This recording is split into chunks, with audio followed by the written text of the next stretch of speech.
Değerli takipçilerim, her geçen gün yeni videolarla bir bilgi hazinesi haline gelen ve gittikçe büyüyen kanalımızda çok önemli bir yerin videosu ve tanıtımıyla karşınızdayız. Burası Anadolu'nun göbeğinde Konya Ovası'nda bulunan Çatalhöyük.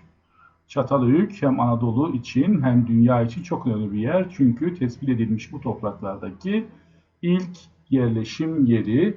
Bu görmüş olduğunuz yükseltinin altında binlerce ev bulunuyor ve insanlar günümüzden yaklaşık 9.000 yıl önce burada bir arada yaşamaya başladılar. Avcı toplayıcı özelliklerini bırakıp yerleşik hayata geçtiler, tarıma başladılar, hayvan evcilleştirdiler ve bir kent, bir şehir kurdular. İki ayrı noktada büyük kazılar yapılmış. Kuzey Korganı ya da Kuzey Höyüğü adı verilen bölümle başlıyoruz. Burada bulunan evlerin yapılarını görüyorsunuz.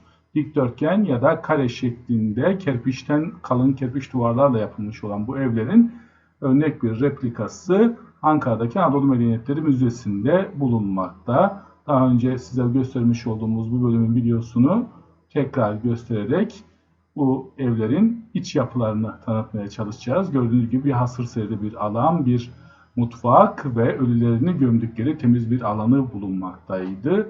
Ve mutfaklarının yanlarında merdivenler çatıdan çıkılan bir bölüm vardı. Yine duvarlarında resimler ve hayvan başları bulunuyordu. Bu evlerde bulunan yaşam döngüsü evlerin yaklaşık 80 yıl kadar kullanıldıktan sonra içi doğru yıkılarak üzerlerine yeni evlerin yapılması şeklinde devam ediyordu ve ölülerini de evlerinin temiz alanlarının ya da eşiklerinin altına gömüyorlardı.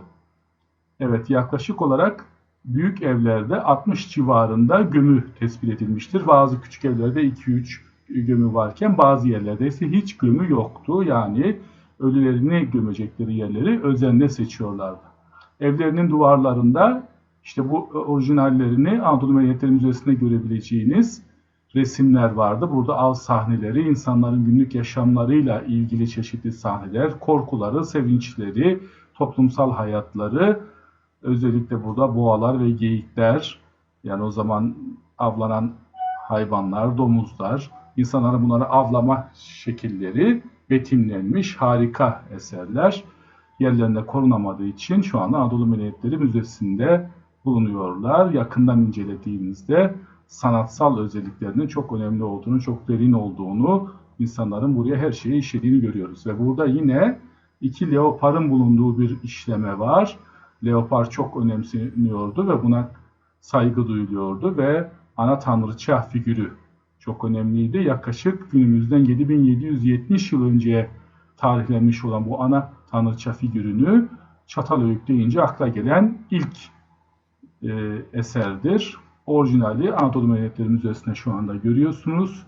Evet, doğurganlığı simgeleyen şişman ve büyük bir geniş kalçalı kadın ve karın kısmında doğmuş bir bebek ya da atasının kafa iskeletini çağrıştıran bir görüntüyle bereketi de simgeleyen bu ana tanrıça figürünü Anadolu'da Kibele ile yaşamaya devam etmiş ve Anadolu'da kadına duyulan saygı, kadına duyulan sevgi, onun kutsallığı hala günümüze kadar devam ede gelmiştir. Evet, gördüğünüz gibi evlerin tabanlarında ölülerin çıkarıldığı yerler yuvarlak boşluklar şeklinde kalıyor. Burada iskeletler vardı. Çocuklar, büyükler, küçükler öldüklerinde evlerin en güzel yerlerine gömülüyorlardı. Bu evlerin duvarlarında çok güzel işlemeler, resimler vardı. Orijinalleri Konya ve Ankara müzelerinde bulunmakta.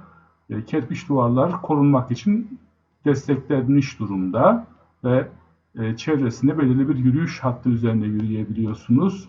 İç kısımlarına kesinlikle girmek gerekiyor. Burası korunması gereken dünya çapında önemli bir yer ve 2012 yılından beri UNESCO Dünya Mirası listesine alınmış Türkiye'nin en önemli tarihi bölgelerinden birisi. Buradaki evlerin aralarında sokak yoktu. Duvarlar birbirlerine çok yakındı. Ancak yine de insanlar çöplerini, atıklarını evlerin dış kısımlarına özel olarak belirttikleri bir bölgede, bu görmüş olduğunuz yeşillik alan, biriktiriyorlardı. Yani bir çöplük anlayışı da vardı. Yani evlerini çok çok temiz tutuyorlardı. Hatta son zamanda yapılan çalışmalarda bu çöplüklerden geri dönüşüm yapıldığı da düşündürecek bazı bulgulara da ulaşılmıştır. Neolitik çağda yani taş devrinde ve kalkolitik çağda yani bakır çağına giden dönemde yaklaşık 1000 yıl boyunca aralıksız olarak burada yerleşim devam etmiştir. Ve insanlar burada evleri üst üste yapmıştır. Yaklaşık 30, 40 belki 60 kat ev bu höyüğün altında bulunmakta. Aslında ova düzeyinde olan alan evlerin üst üste yapılmasıyla yaklaşık 20 metre yüksekliğinde bir höyük haline gelmiştir. Yani Çatalhöyük'te o yürüdüğünüz tozlu topraklı yerlerin altında binlerce ev bulunmakta. Bunu da düşünürseniz ona göre hareket ederseniz çok çok güzel olur. Evet, ikinci bir korgan yakın zamanda kazılmaya başlandı. Uluslararası bir kazı ekibi burada var. Türkler, Amerikalılar, Yunanlılar gibi birçok milletten insanlar burada çalışıyorlar.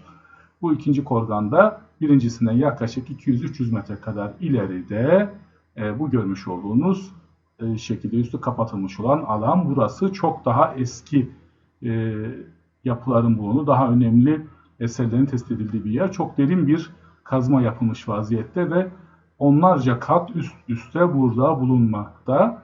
Burada yapılan kazılarda Hasan Dağı'ndaki bir lav püskürmesini betimleyen bir duvar resmi tespit edilmiştir. Yerinde korunamamış ancak onun bir örneği buraya yerleştirilmiş vaziyette. Yine buradaki ev duvarlarında boyamalar yapıldığı, hatta boyaların 5 kat, 10 kat yapıldığı, yani evlerin tekrar tekrar kullanıldığı görülmüştür. Özellikle de kireçle yapılan boyamalar tespit edilmiştir. Bu korunması için bir noktadan giriş çıkış yapılıyor, uzaktan izlenebiliyor. Çünkü çökme tehlikesi de mevcut. Büyük çuvalların içine konmuş olan kumlarla korunmaya çalışılmış. Çok değerli bir alan.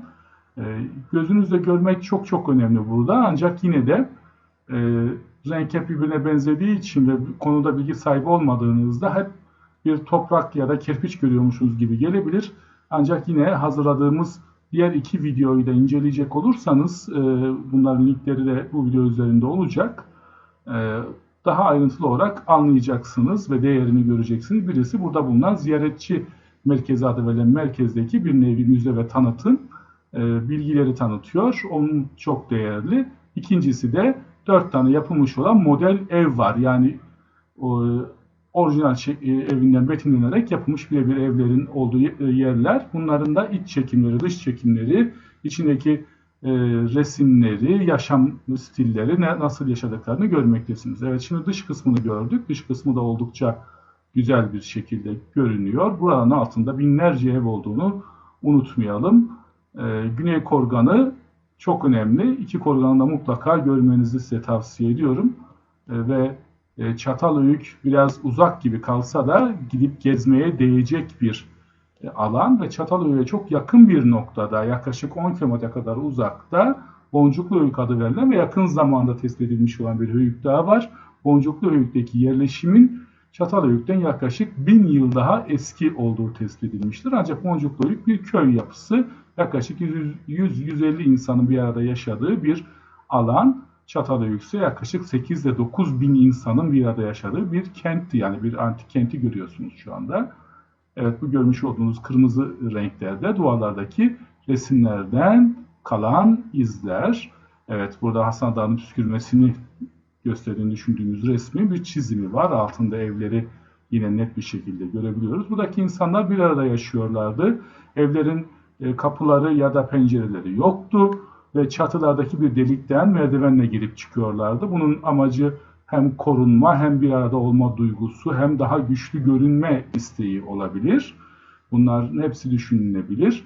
Ve buradaki insanlar bir nevi yarın yanağından gayrı her konuda ortak olan, bir arada yaşayan, sadece evlerinde uyuyan ve yemek yiyen, geri kalan bütün işleri bir arada yürüten, yani mal birliğinin olduğu, kişisel servetin, kişisel başka varlıkların bulunmadığı, insanların toplu olarak ürettiği, avlandığı, yetiştirdiği bir yerdi.